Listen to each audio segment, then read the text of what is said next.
کیا آپ جانتے ہیں کہ جہنم میں لے جانے والا تیسرا عمل کون سا ہے؟ اور کیا آپ یہ جانتے ہیں کہ ریاکاری کیا ہوتی ہے؟ اور کیا آپ جانتے ہیں کہ قرآن مجید میں اس کے بارے میں کیا حکم ہے؟ اگر نہیں تو جاننے کے لیے میری اس ویڈیو کو آخر تک ضرور دیکھیے۔ حضرت جندب بن عبداللہ بن ابی سفیان رضی اللہ تعالیٰ عنہ نے فرمایا ہے کہ رسول اکرم صلی اللہ علیہ وآلہ وسلم کا ارشاد پاک ہے، وہ شخص شہرت کے لیے کام کرے گا، اللہ تعالیٰ اس کی حقیقت کو ظاہر فرما دیں گے۔ جو شخص ریاکاری کرے گا، اللہ تعالیٰ اس کی ریاکاری کا پردہ چاک فرما دیں گے۔ انسان کے لیے سب سے زیادہ نقصان دہ بات یہ ہے کہ وہ کوئی کام یا کوئی بات کرے اور اس سے اس کا مقصد اللہ کی رضا نہ ہو۔ ایسے شخص کا ظاہر تو بہت بھلا اور حسین ہے، لیکن اس کا باطن نہایت خراب اور برا ہے۔ وہ ظاہر وہ کرتا ہے جو اس کے دل میں نہیں ہے، اور اندر کچھ اور ہوتا ہے اور باہر کچھ اور۔ زبان سے سبحان اللہ اور لا الہ الا اللہ کا ورد جاری ہے، تلاوت قرآن کریم میں مشغول ہے، وعظ و نصیحت، درس و تدریس، دعوت دین سب کچھ ہو رہا ہے، لیکن اس کا دل غافل اور غیر اللہ میں مشغول ہے اور دوسرے پر اعتماد و بھروسہ کیے ہوئے ہے، اور وہ صرف جاہلوں کی تعریف پر قناعت کیے بیٹھا ہے اور عوام الناس کے دل اپنی طرف مائل کرنا چاہتا ہے۔ دعوت کرتا ہے تو خوب تجوید و پیاری آواز سے، اور وعظ و نصیحت کرتا ہے تو رونے لگتا ہے، اور جب درس دیتا ہے یا تقریر کرتا ہے تو اچھی اور صاف شستہ اور بڑی عجیب عجیب باتیں اور نکتے بیان کرتا ہے۔ اگر یہ شخص دل کا ٹھیک اور مخلص ہوتا تو قابل اطاعت رہنما اور حکیم مصلح اور عظیم مرشد ہوتا۔ آپ جب اسے نماز پڑھتے دیکھیں گے تو آپ اسے حضرت اسرافیل سمجھیں گے، جب صدقہ و خیرات کرتے دیکھیں تو آپ کو حضرت میکائیل علیہ السلام کا گمان ہونے لگے گا۔ اگر آپ کو وہ روزہ دار یا اعتکاف میں نظر آئے گا تو آپ کو اس کے حضرت جبرائیل ہونے میں ذرا برابر بھی شک نہ گزرے گا، لیکن حقیقت کے اعتبار سے وہ منافق، دھوکہ باز اور جھوٹا اور ملمہ سازی کرنے والا شخص ہوگا۔ وہ زبان سے باتیں کرے گا جو اس کے دل میں نہ ہوں گی۔ وہ اللہ کی رضامندی کے لیے کرنے والے کام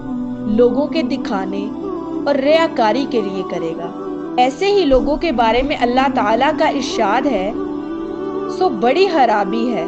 ایسے نمازیوں کے لیے جو اپنی نماز کو بلا بیٹھتے ہیں، اور جو ایسے ہیں کہ ریاکاری کرتے ہیں، حقیر چیزوں تک کو روکے رکھتے ہیں۔ اللہ تعالیٰ نے اپنے مومن بندوں کو درجہ ذیل فرمان مبارک کے ذریعے ریاکاری سے ڈرایا ہے۔ فرمایا ہے کہ اے ایمان والو، اپنی خیرات احسان جتلا کر اور عزا دے کر اس شخص کی طرح ضائع مت کرو جو اپنا مال لوگوں کو دکھانے کے لیے خرچ کرتا ہے اور اللہ پر اور قیامت کے دن پر ایمان نہیں رکھتا ہے۔ سو اس کی مثال ایسی ہے جیسے صاف پتھر کے، اس پر کچھ مٹی پڑی ہو، پھر اس پر زور کی بارش ہوئی ہو تو اس کو بالکل صاف کر کے چھوڑا، ایسے لوگوں کے کچھ ہاتھ نہیں لگتا اس چیز کا ثواب جو انہوں نے کمایا، اور اللہ کافروں کو سیدھی راہ نہیں دکھاتا۔ اور آیت میں اللہ تعالیٰ ارشاد فرماتے ہیں، اور وہ لوگ جو اپنا مال لوگوں کے دکھانے کے لیے خرچ کرتے ہیں اور اللہ پر ایمان نہیں لاتے اور نہ قیامت کے دن پر، اور جس کا ساتھی شیطان ہوا تو وہ بہت برا ساتھی ہے۔ اوپر ذکر کی ہوئی حدیث مبارکہ اور اس موضوع سے متعلق دوسری احادیث کے ذریعے نبی کریم صلی اللہ علیہ وآلہ وسلم نے ہمیں شہرت اور ریاکاری کے لیے کام کرنے سے منع کیا ہے، اور یہ واضح کیا ہے کہ مسلمان کو کوئی بھی کام نام نمود، شہرت اور لوگوں کی زبانی تعریف کی خاطر نہیں کرنا چاہیے، اس لیے کہ مسلمان اچھا کام اس لیے نہیں کرتا کہ اس سے محبت ہے، یا وہ برائی کو اس لیے نہیں چھوڑتا کہ اسے اس سے کراہت ہے اور وہ اسے ناپسندیدہ ہے، بلکہ بعض اوقات ایسا ہوتا ہے کہ جب وہ اکیلا ہوتا ہے تو بڑے بڑے گناہ اور نافرمانیوں کا ارتکاب کر بیٹھتا ہے اور فرائض و واجبات اور مستحبات میں کوتاہی کرتا ہے۔ اور جو شخص ایسی جگہ اچھی نماز پڑھے جہاں لوگ اسے دیکھ رہے ہوں اور جہاں لوگ نہ دیکھیں اور وہ تنہائی میں ہو تو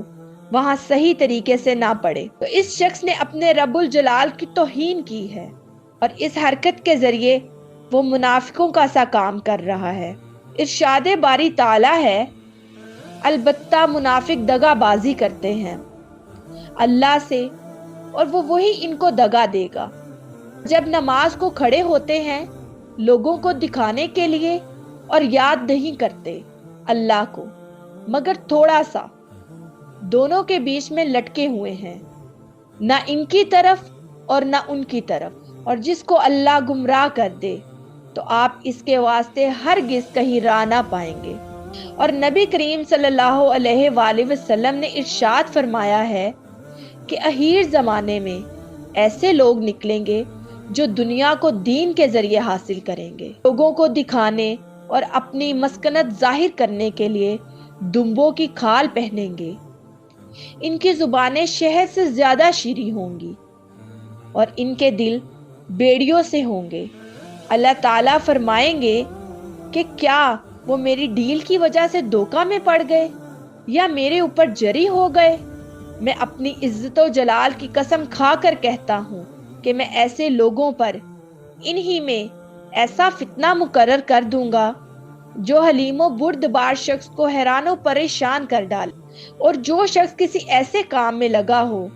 جو آخرت کے اعمال میں سے ہو اور اس کے کرنے سے اس کا مقصد اللہ کی رضا اور آخرت کا حصول نہ ہو تو اس کو آسمان و زمین سب جگہ لعنت کی جائے گی۔ حضرت عبداللہ بن عباس رضی اللہ تعالیٰ عنہ سے ایک روایت میں الفاظ مروی ہیں، جہنم میں ایسی وادی ہے جس وادی سے خود جہنم بھی روزانہ 400 مرتبہ پناہ مانگتی۔ یہ وادی رسول اکرم صلی اللہ علیہ وآلہ وسلم کی امت میں سے ان لوگوں کے لیے تیار کی گئی ہے جو ریاکاری، وہ شخص جو اللہ کی کتاب کا حامل ہے، وہ جو غیر اللہ کے لیے صدقہ و خیرات کرتا ہے، اور وہ جو بیت اللہ کا حج کرتا ہے اور جو اللہ کے راستے میں نکلتا ہے۔ یعنی یہ وہ لوگ ہیں جو یہ کام دکھاوے اور ریاکاری کے لیے کرتے ہیں۔ اور خود رسول اکرم صلی اللہ علیہ وآلہ وسلم بھی غم و ملال کے کنویں سے پناہ مانگا کرتے تھے، یہ بتلایا کرتے تھے کہ یہ جہنم ایسی جگہ جو ان لوگوں کے لیے تیار کی گئی ہے جو ریاکاری دکھاوے کے لیے کام کرتے ہیں۔ ریاکاری دکھاوے میں صرف وہی لوگ گرفتار ہوتے ہیں جو ظاہر میں تو اعمال کرتے ہیں لیکن در حقیقت وہ اللہ اور اس کی آیات کا مذاق اڑاتے ہیں۔ اور یہ بات ہم پہلے بتلا چکے ہیں کہ اللہ تعالیٰ صرف اسی عمل کو قبول فرماتے ہیں جو صرف اور صرف اسی کی ذات اور رضا کے لیے کیا جائے، نہیں وہ کام جو شہرت اور ریاکاری سے خالی ہو، اس لیے کہ ریاکاری کی وجہ سے اعمال ضائع ہو جاتے ہیں۔ اور ایسے لوگوں کو اللہ تعالیٰ نے اس آیت میں شدید عذاب سے ڈرایا ہے، فرمایا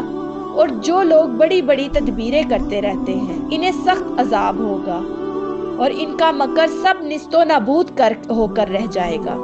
تو میرے سامعین، میں امید کرتی ہوں کہ میری آج کی ویڈیو آپ کے لیے بہت ہی معلوماتی رہی ہوگی، اور اگر آپ ایسے بہت سے اسلامی واقعات سننا چاہتے ہیں تو ہمارے چینل اقرا اسلامک سٹوریز کو لائک، شیئر اور سبسکرائب کرنا مت بھولیں، اور ساتھ ہی ساتھ بیل آئیکن کو ضرور پریس کریں تاکہ ہر آنے والی نئی ویڈیو کا نوٹیفیکیشن آپ کو آپ کی اسکرین پر ملے۔ اب میں آپ سے اجازت چاہوں گی، شکریہ، اللہ حافظ۔